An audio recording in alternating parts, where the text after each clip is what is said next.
Hey there folks, Russell here. I'm just making this video in response to the challenge that Rob Gehring put out there about who has been the most influential teacher in your life.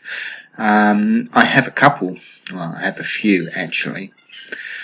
Probably one of the first teachers that was an influence in my life was an art teacher I had in early high school.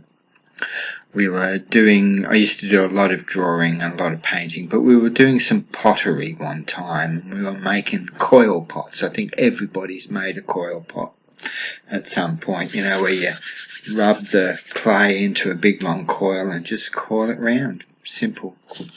Anyway, I was getting to a point where I was getting slightly frustrated with the coil pot and went bang, flattened it down. My teacher absolutely loved the flattened pot. Go figure. It was the 70s. God knows what she might have been smoking, but anyway, she loved the flattened pot. She asked me to glaze it and then fired it, and then she purchased it from me.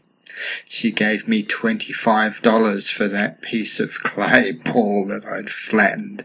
Back in the 70s when I was a young teenager, that was a heck of a lot of money. However, she encouraged me every step. Didn't matter what I did, she always pushed the boundaries for me and started my journey on creating art.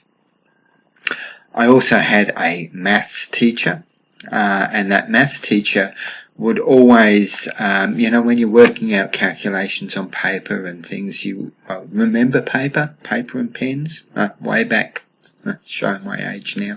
We used to write calculations on pieces of paper, and I would scrub it out if I thought it was wrong and put another answer next to it. That maths teacher would always look at the scrubbed out bits, and if the scrubbed out bit was correct, he would mark that and he would say, look, this is correct, and he would help us in working out how to do the various different calculations, which ultimately down the track has allowed me to think outside the box even more. So visual arts and maths certainly helped me do that.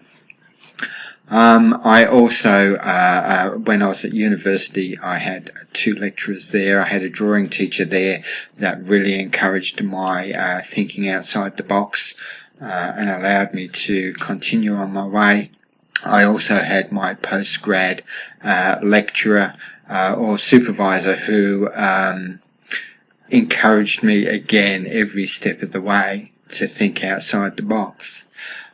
Probably the most influential person in my life at the moment, or the most inspirational person in my life at the moment, is my partner, who is a cognitive neuroscientist and is doing studies on the brain, and watching her work every single day is an inspiration. But on the whole, my biggest influence and inspiration is nature.